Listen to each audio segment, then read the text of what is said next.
Hello दोस्तों, आज हम देखेंगे निबंध। जैसे कहते हैं मन के हारे हार और मन के जीते जीत, उसके बारे में। तो यहाँ छोटा सा बॉक्स दिया गया है। सबसे पहले हम इसे पढ़ते हैं। मनुष्य मन से चलता है और आशा और निराशा उसके दो पक्ष, मतलब आशा और निराशा उसके दो पक्ष होते हैं। आशावादी मन से विजय मिल सकती है। इस विचार पर एक निबंध लिखिए, दिया है बॉक्स में। फिर उसके बाद क्या है, विचार बिंदु। मनुष्य की सबसे बड़ी शक्ति क्या है, मन है। मन के दो पक्ष, आशा निराशा। मन की विजय का अर्थ मन पर विजय पाने का मार्ग। फिर पॉइंट है, मानसिक विजय ही वास्तविक विजय है। तो फिर उसके बाद हम देखेंगे गाइस, मन की सबसे बड़ी शक्ति, मतलब मन जो है उसकी सबसे बड़ी शक्ति क्या है मनुष्य की। मानव की सबसे बड़ी शक्ति है मन।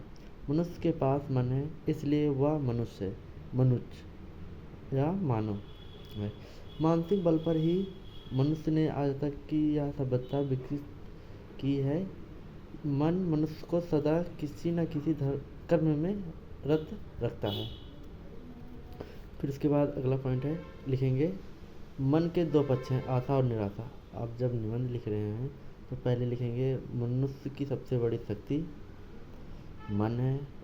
मनुष्य के पास मन है, इसलिए वह मनुष्य है, मनुज है, मानव है। जिससे मानसिक बल पर ही मनुष्य ने आज तक की क्या है, यह सभ्यता विकसित की है। मन मनुष्य को सदा किसी न किसी कर्म, मतलब में काम में रता रहता है। फिर उसके बाद दूसरा जब लिखेंगे हेडिंग डालकर, मन के दो पक्ष होते हैं, आशा और निराशा। धूप छाँव के समान मानो मन के दो रूप हैं, मतलब धूप और छाँव जानते हैं ये दोस्तों, उसके समान ही मानो के दो रूप होते हैं, आशा निराशा। जब मन में शक्ति, तेज और उत्साह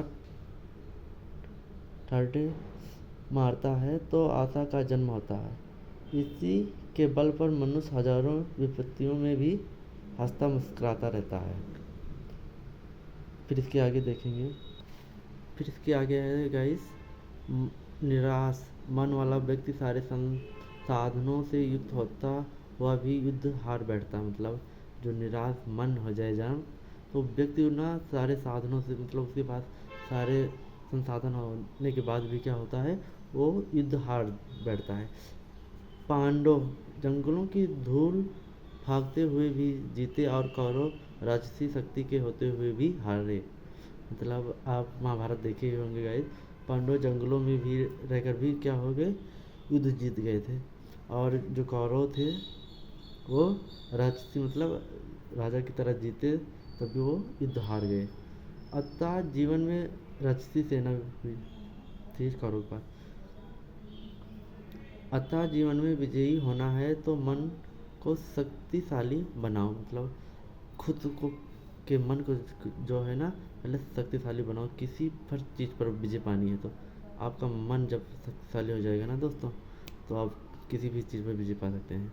फिर उसके बाद है मन की विजय का अर्थ। मन की विजय का तात्पर्य है काम, क्रोध, लोभ, मोह, अहंकार जैसे शत्रुओं पर विजय। मतलब जो मन की विजय का तात्पर्य क्या होता है, काम, क्रोध, लोभ, मोह, अहंकार जैसे शत्रुओं पर क्या पानी चाहिए, हमें विजय पानी चाहिए। जो व्यक्ति इनके वश में नहीं होता बल्कि इन्हें वश में रखता है, मतलब जो काम क्रोध के वश में ना होकर जो इनको अपने वश में रखता है, वह पूरे विश्व पर शासन कर सकता है। स्वामी शंकराचार्य लिखते हैं, जिसने मन को जीत लिया उसने जगत को जीत लिया। मतलब जो व्यक्ति अपने मन को जीत लेता है वो सारे संसार को जीत लेता है। मन पर विजय पाने का मार्ग, मतलब मन पर विजय कैसे मिलेगी, वो गीता में लिखा है। गीता में मन पर नियंत्रण करने के दो उपाय बताए गए हैं, अभ्यास और वैराग।